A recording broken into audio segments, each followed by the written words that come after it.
Hello guys, today we are going to learn how to become a medical coder in 2022, which is useful for the people who are entering into the medical coding world.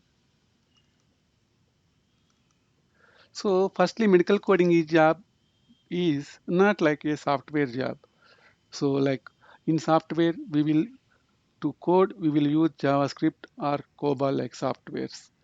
Second one is medical coding is the conversion of medical conditions into diagnosis codes as well as procedure codes.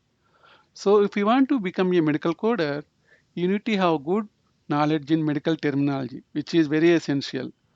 Anatomy and physiology, pharmacology, good English reading skills. Because in routine job, we need to interpret the physician medical records, which is in English language. So we need good typing skills too. As if we are in job, we need to provide good productivity also. For that, good typing skills are very essential. And also good communication skills. As you know, good communication is important everywhere in the world, wherever you go and which job you can do. So next, to start with coding, we have ICD-10 coding, which is used globally and which is produced by World Health Organization. As we are working mostly for United States healthcare industry, we need to follow ICD-10 CM. So ICD-10 clinical modification version of ICD-10 CM, which is exclusively for United States healthcare industry.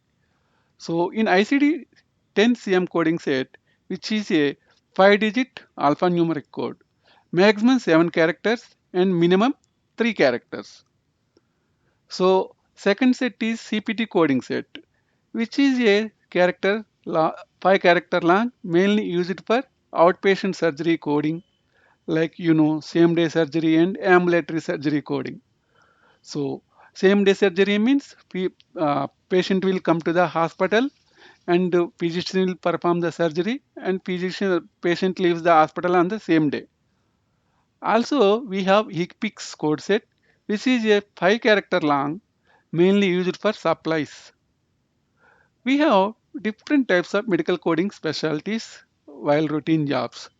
So if you want to work in inpatient setting, you need to know ICD-10 CM as well as for surgery coding, you need to know ICD-10 PCS. For example, if you want to work in emergency department coding, you need to know ICD-10 CM and little bit of CPT and HICPICS. If you want to work in outpatient surgery and radiology, you need to know ICD-10 CM, CPT and HICPICS. For example, if you want to work in evaluation management, you need to know ICD-10 CM and CPT. So here, most of the organization will accept certification from AAPC and AHIMA.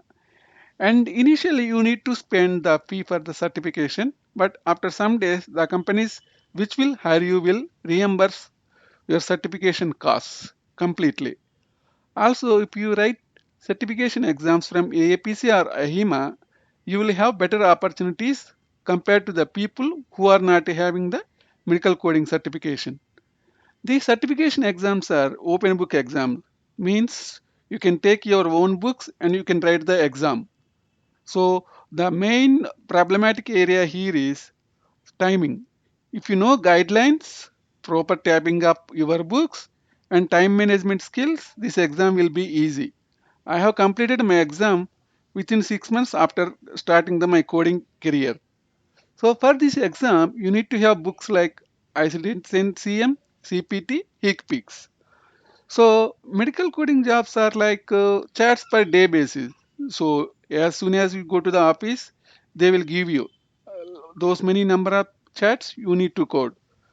These chats are based on specialty you are working in. For example, if you are working in inpatient setting, you need to code nearly 20 chats per day.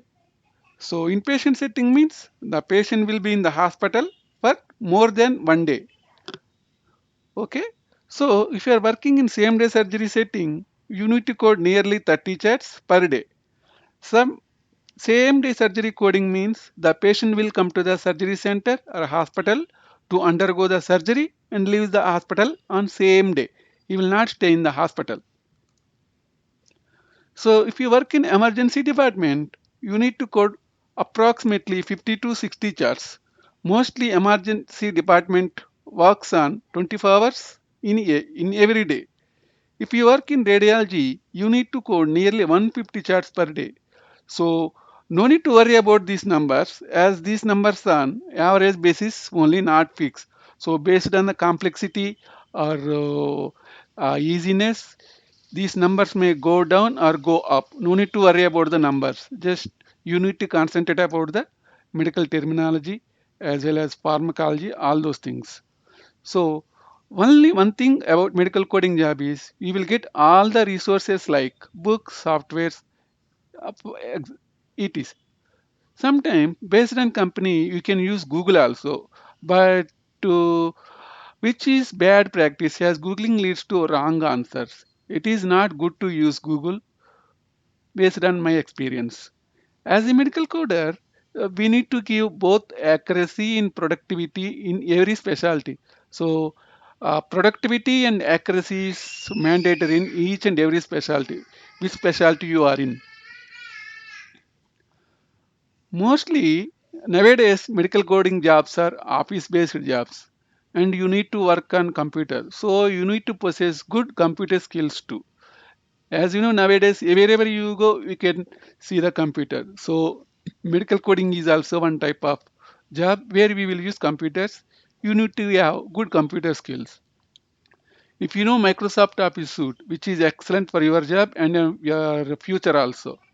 So, based on organization, you may get permanent work from home jobs also if you try well. Now, we'll speak about salary, which is based on the location organization you are working. I hope you understand about the medical coding criteria. Best of luck for your current coders as well as aspiring coders. If you have any questions, please mention in the comment section and as soon as I see, I will send the reply. I hope you found this video helpful and don't forget to subscribe so that you can get alerts when I post a new episodes. Happy learning.